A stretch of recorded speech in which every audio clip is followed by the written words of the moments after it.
With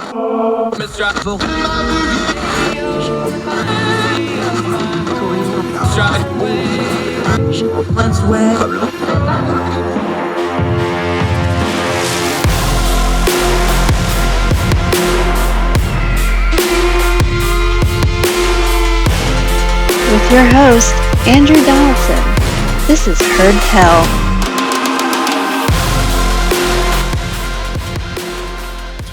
Welcome back to Heard Tell. Okay, he is the most appeared guest in the history of this program.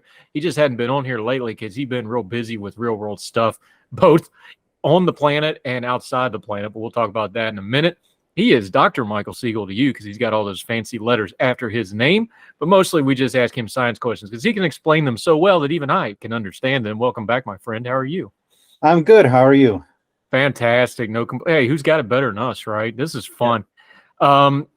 I know we don't worry about the mule. We just load the cart and make you answer all this stuff about like political science and COVID and all this stuff. I'm actually going to give you your wheelhouse today. We're actually going to talk about space.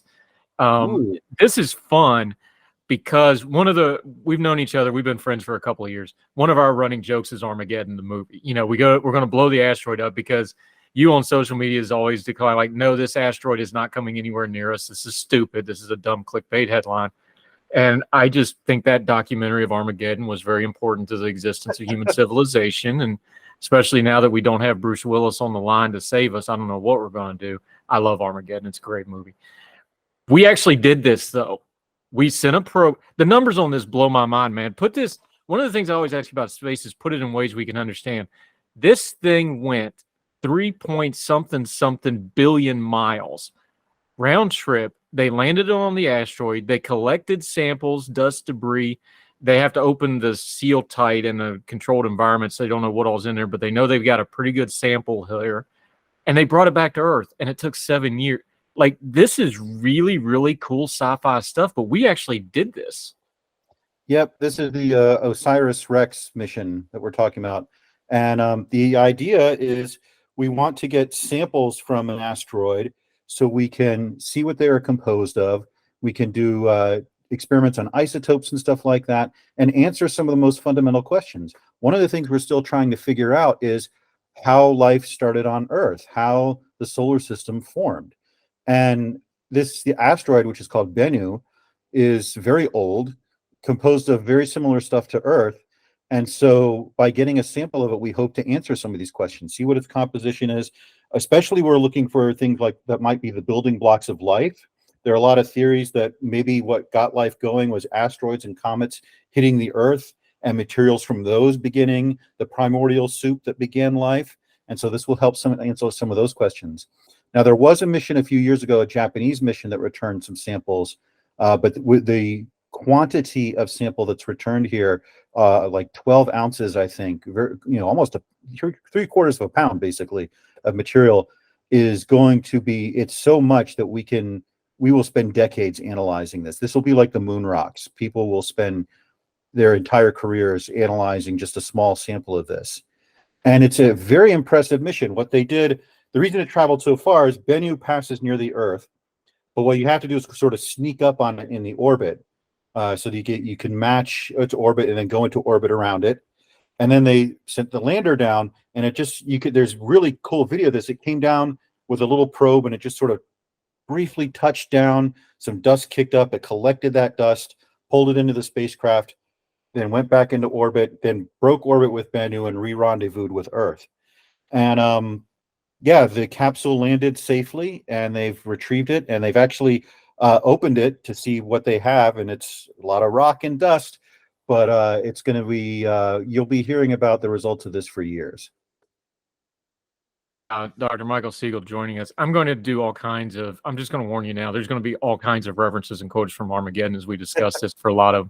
But I want to start with one of them because it's one of the funnier things in the movie because it's not specific. And by the way, Billy Bob Thornton as the science NASA guy who's just so crushed by all this and realizes it's really on him to save the world. And he knows he's not up to it is a great character, by the way, for anybody that's ever dealt with government officials stuck in the middle. He really captures that.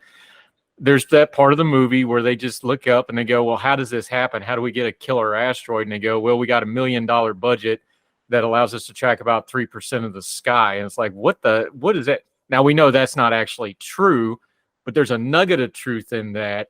We already joked about the headlines on this stuff. A killer asteroid coming close to Earth, and close to Earth is like further than Venus. Break that down for us, though. How much of this stuff are we actually tracking? How much of this is actually getting close? Cut through that a little bit, because there is a nugget of truth in there a little bit. Well, when the movie was made, and for your listeners, I have a YouTube channel where the longest video I've made was breaking down Armageddon and so forth.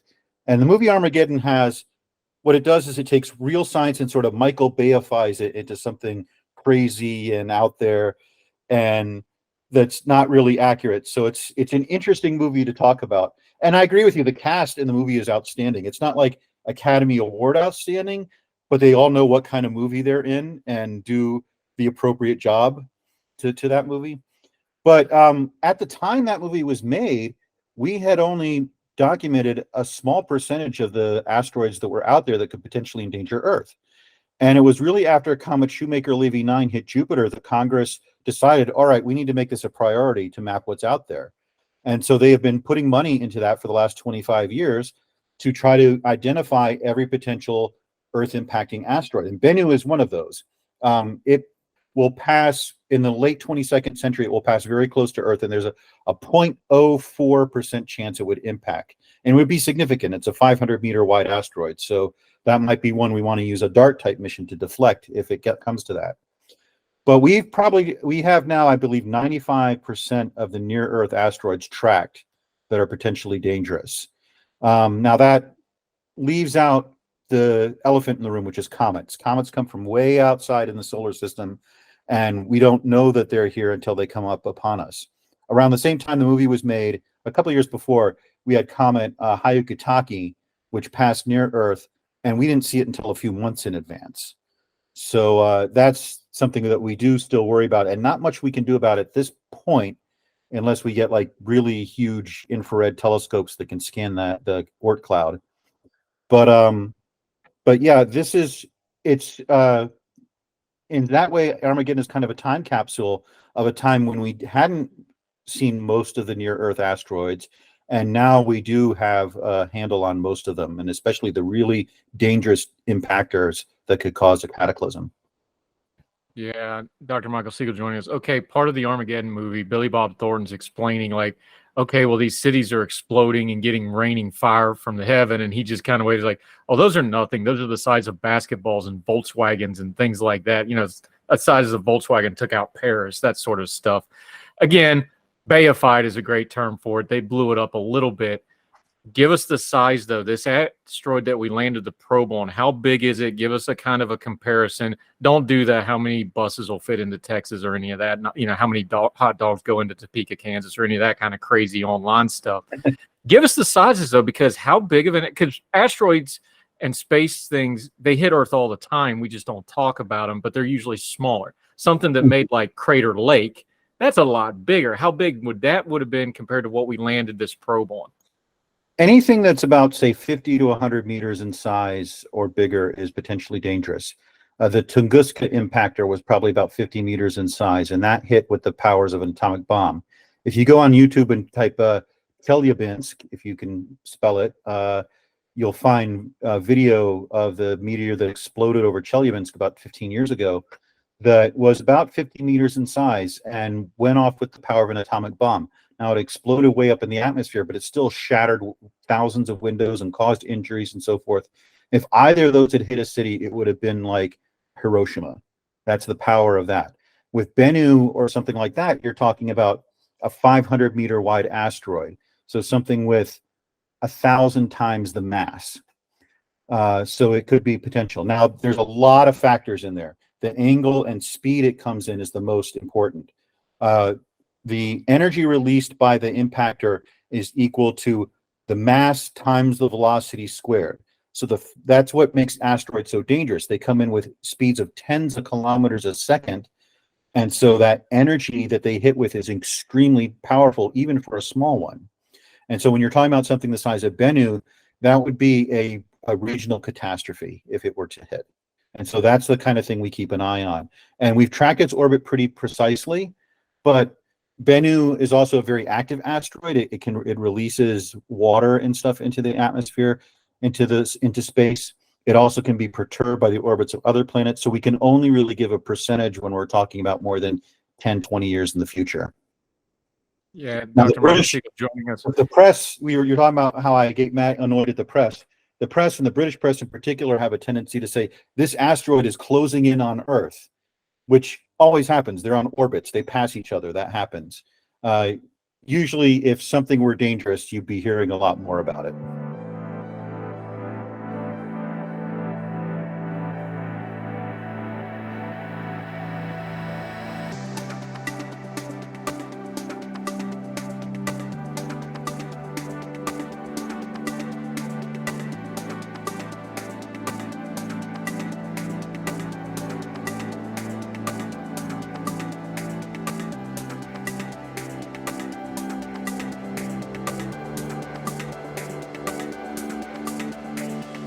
Yeah, Dr. Michael Siegel joining us. This brings us to another thing, though, where they talk about when they actually get on the asteroid, they're like, okay, so this is basically the most horrible environment you can possibly think of, even though space is trying to kill you every second. They talk about, you landed us on a titanium plate instead of where we thought we could drill through the not titanium plate.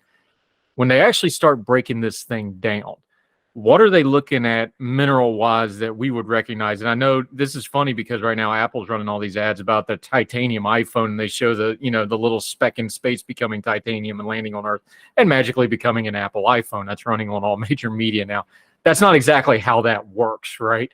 What are they looking for? What does it tell us? Because as big as space is, there's a lot of elements out there, but we got a pretty good handle on what most of those elements are, right? We just don't know the composition of them, what else is in there, why they stay together through space, that sort of thing. Is that where we're going with some of this? Well, the asteroids are made of the same kind of stuff that Earth was, but they are in a very primordial state. They're still in that state that they were 4.5 billion years ago. So when we land on the surface of an asteroid, we're seeing the kind of stuff that was in the solar system when Earth was formed. Earth's surface has changed over the last 4.5 billion years. We have rain, we have oceans, we have wind, we have organic creatures, we have plants. That changes the composition of the surface and so forth. And so we really, with the asteroids, are get a pristine look. Some of the stuff that's on there is pretty interesting. I mean, there's asteroids with lots of rare earth minerals and gold and stuff like that, that if you were able to mine them and bring them back to Earth would be a huge boon to the tech industry. And in the movie Don't Look Up, they talk about this. It's a little silly, but they talk about how there's so many rare earth minerals on there, everyone would get rich if they were able to capture it. Yeah, Dr. Michael Siegel joining us. One more thing on this asteroid thing.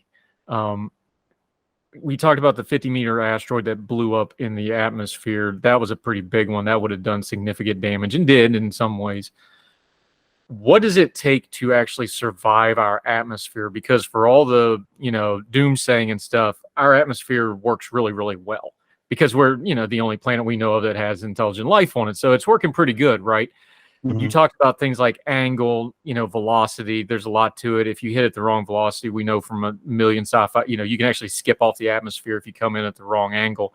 What does it take to survive going through the atmosphere to actually get to the Earth? Because as much as people fear this thing, the atmosphere does a really good job of protecting us, doesn't it? Yeah, I mean, against a really big asteroid, it wouldn't be able to do much. But when an asteroid hits the atmosphere, it creates this bright light, what we call a meteor. And what's happening there is that as it hits, it's like when spacecraft are entering the atmosphere. It compresses the air in front of it, which when air is compressed, it gets super hot. And that, what we call a blate, heats up the surface of the asteroid. And so depending on the composition, some of these are very rocky, some of them are more like rock piles, like gravel. Depending on the composition and the structure, they might actually reach the atmosphere, reach the surface. We do get asteroids landing every day. Or they might blow up. That's what happened to Chelyabinsk and with Tunguska, that they got so hot, the asteroid actually exploded in midair because of that heat. So it really depends on the composition and the structure of it. And that's one of the things that we learned from the DART mission, where we tried to redirect the asteroid. We redirected it more than we expected because of the composition and the structure. That when the probe hit, there was a sort of backsplash that we didn't expect that actually gave it a more of a velocity kick than we expected. And so one of the things we're trying to figure out is what the composition and structure of these asteroids are, so we know what to expect if one of them becomes dangerous. Michael Siegel joining us. You talked about the DART mission. Put these two things together, because when you talked about that composition, that's what they're looking at here. They're going to break down this debris and the dust and whatever else they get in the sample. How much can you extrapolate that out? Because like you said, these asteroids, they've been out there for a long time. They all have different paths, which means they pick up different stuff as they, transverse the solar system or wherever they came from. Every one of these are going to be a little bit different. How much can you extrapolate out to the other asteroids you're going to see? Because I got to imagine when you're talking about, to go to the Armageddon thing, if you core drill these things, they're probably all very different once you get into them. So how do you scientifically, you're kind of shotgunning this a little bit. It's like, okay, we think this thing is 40% this, 20% this, whatever. How do you start breaking that down to actually have some kind of a, I don't know, do you have a big flow chart at NASA and like, here's how we figure out how an asteroid works? What is it practically though? Because that's what they're trying to do, is we just need some kind of a formula to figure out what these things are as fast as possible, right? That's a very good question. We're pretty limited. Most of the asteroids like Bennu are dark, and so they don't give off a lot of light of their own, which would allow us to learn a lot more about them. We can, with big telescopes, we can get as much reflected light off them as we can, but our ability to understand them is limited. I think if we were talking about something that was potentially dangerous, one of the first things we would do is launch a small probe to get a much better idea of its composition and structure. Is this a big solid object, or is it a rock pile? That's going to very much change how we approach deflecting a dangerous asteroid.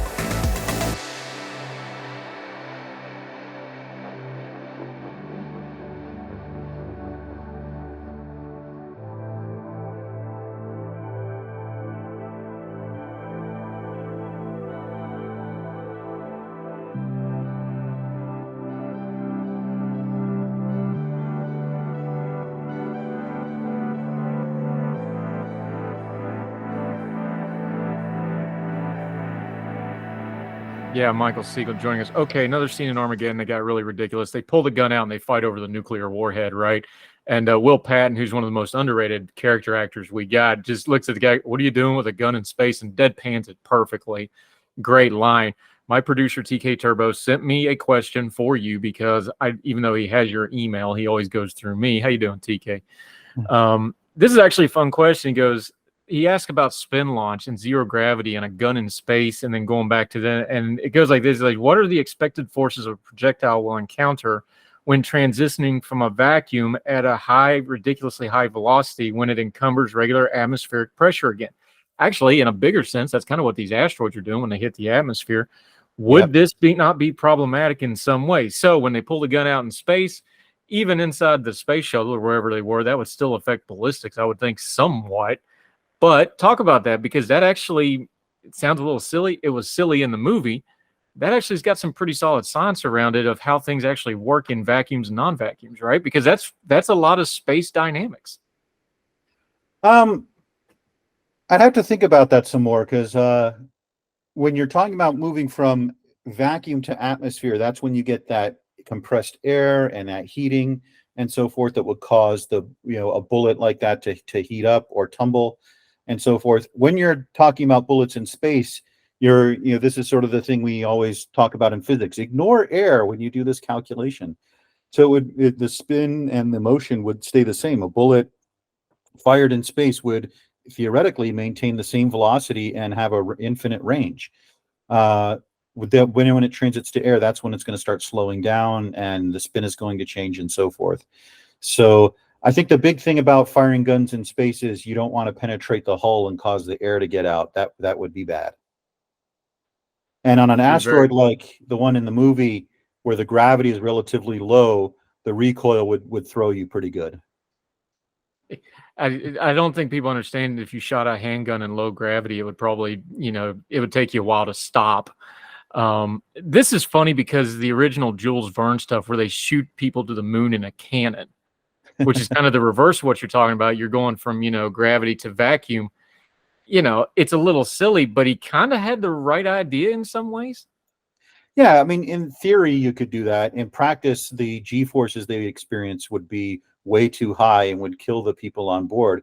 But in the way you get things into space is you make them go really fast. You have to get up to many kilometers per second to get out of the Earth's atmosphere, to get away from Earth's gravity. And so there are various ways to achieve that. You could shoot it out of a cannon if you didn't care what happened to the crew. There's also have been proposals in the past for magnetic catapults that you put them in say in a mountain and accelerate a cargo using magnets to extremely high speed and launch it into space. What we use for rockets turns out to be the most practical, where you basically get on top of a mound of explosives and push the astronauts to as much G as is safe, and then they are in space. But ultimately, Verne was right that it is about how fast you can get people going. So whatever method you use to get to that speed to escape Earth's gravity is what the velocity you need.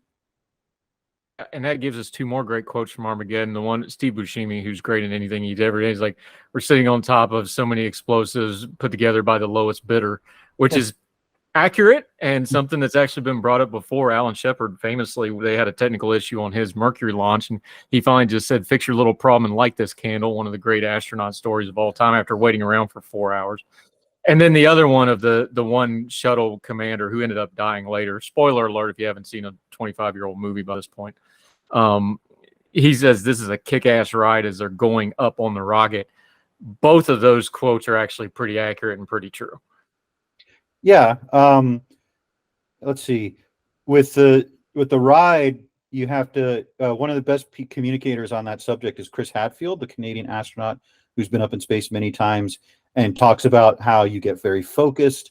It's very intense, and then once you get into space, it's like you're floating, and that transition from being so focused and one of the most intense moments of your life to suddenly, oh wow, I'm in space. And Shatner also talked a little bit about that with his trip into space.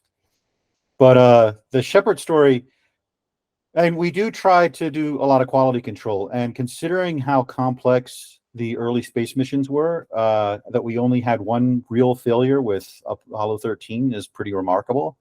Shepard's story is actually interesting because he was waiting in the capsule so long, his bladder was full, and they actually had to turn off the electronics so he could relieve himself, and then wait for things to dry out, and then turn everything back on and launch him. Yeah, they don't put that one in the movie though, but they put it in The Right Stuff though. Yeah, they did. Right Stuff is such a good movie. Not the remake that was the original Right Stuff. Fantastic movie. All right. We were talking about on Twitter today, best ensemble casts. That's an amazing ensemble cast with Right Stuff. That's up there. I love The Right Stuff. They got Yeager Wright, who's of course one of my childhood heroes. Like when he throws a fit where he basically takes an airplane so high it implodes just to throw a fit and make a point is just one of the great, and it actually happened. Yeah. Like, it's just one of the, like, that couldn't have really happened. No, that really happened just to prove a point. Like, what in the world? And then that great line, is that a man? You're dang right it is.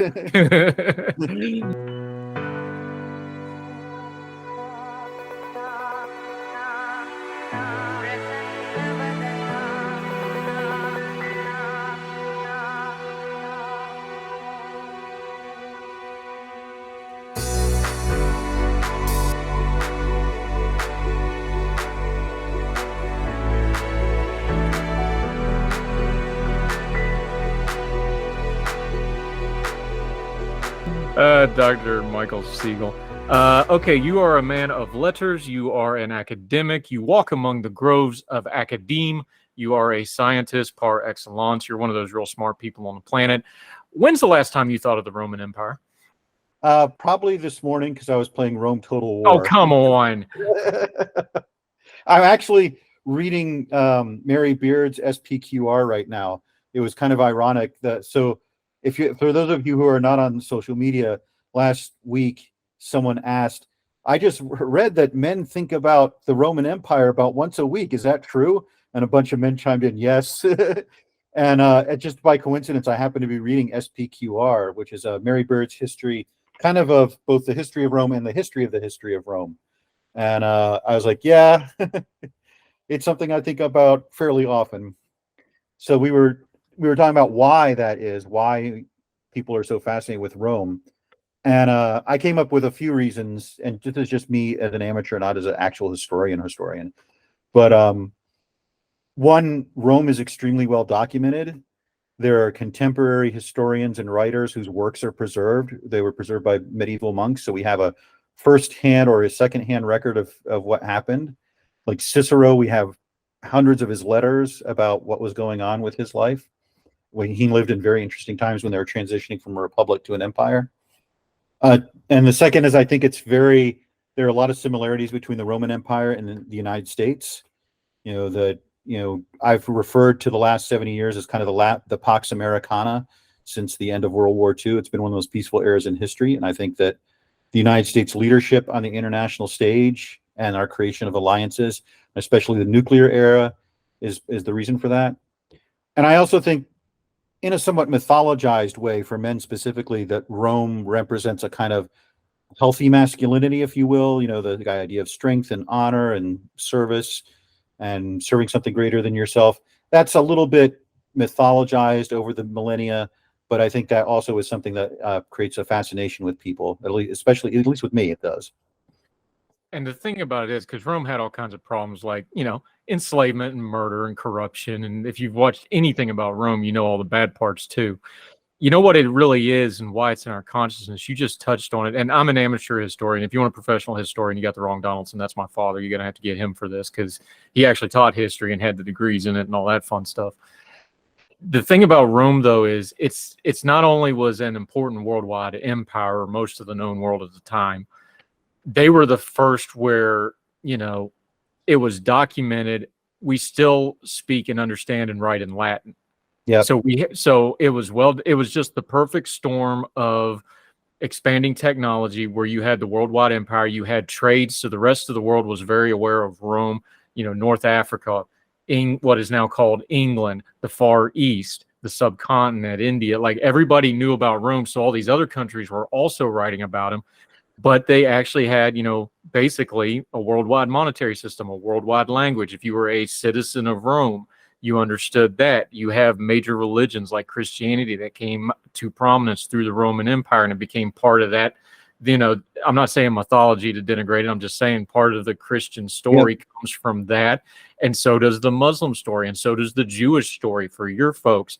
That the Roman Empire is a big deal to the Jewish people. You have all these other things that revolve around the Roman Empire that makes it an important thing. And then it just hit the right point in history where you have all the scribes, you have a language that has endured to where we actually understand it. We don't need a Rosetta Stone for it. They took a lot of what the Greeks were already doing and amalgamated it into that. So it was like a remix and a continuation that built onto it. There was just a lot of factors into it that make it a fascinating period of time. Yeah. And you touched on this, that the idea of Romans wasn't just people who lived in Italy. They would give citizenship to peoples that they had assimilated, peoples they had conquered, and so forth. That people all over the empire were citizens of Rome. They had classes of citizenship, this really amazingly complicated citizenship system. But they were very much a thing of, we'll make other people Romans, which was very different from the Greeks. The Greeks were very restrictive in who could be a citizen. But the Romans were like, hey, you obey our laws and send us tribute, you're Roman. It's fine. Yep. It's all fun and games till the Gauls show up to sack Rome, and then things get real. But that's another topic for another day. Our good friend, Dr. Michael Siegel. Love talking to you. This space stuff is really cool. I'm glad we actually get to talk about just the space stuff and not some political something. We'll do that the next time you come on. Let folks know how they can keep up with you, what you've got going on, because you've actually been tinkering with the spacecraft that you have to mind and babysit. Had a little trouble with that, and you got it fixed out. Let folks know how they can follow you, keep up with you until we get you back on the program. Well, it's not quite fixed out. We have a few issues with guidance that we're working on. So the spacecraft's healthy and we're getting good data, but we need to to fix that problem. So there's updates on the Goddard website for that. But where you can find me, Ordinary Times is probably the best place. That's where I do most of my writing. If you just go to YouTube and type in Michael Siegel Astronomy, you'll find my YouTube channel where I talk a lot about movies, including my big Armageddon video. And I have a future video coming up on the Ahsoka show and on the Apollo 13. And yeah, that's where you'll find me. It's a great YouTube channel. I've actually got to be on it once. I killed all his ratings, so he hadn't had me back yet. But the Oppenheimer one did really well. But no, great YouTube channel. We're going to link to it, herdtell.substack.com, on all the show notes. Make sure you get all that. My friend, so great to catch up with you. So great to talk science, because it really is an amazing edge. We didn't even talk about your favorite telescope and some of the stuff it's doing. It's like every day something's coming out of the James Webb There's telescope. an image behind me from a Herbert Caro object that JWST just took. So I thought it was a Journey album cover, but I'm glad you cleared that up because it looks amazing. You'll see that on the video when the Good Talks comes out. Michael Siegel, thank you, sir. Appreciate your time. Oh, glad to be on. Yes, sir. All the music on Heard Tell is provided under a Creative Content license from monstercat.com.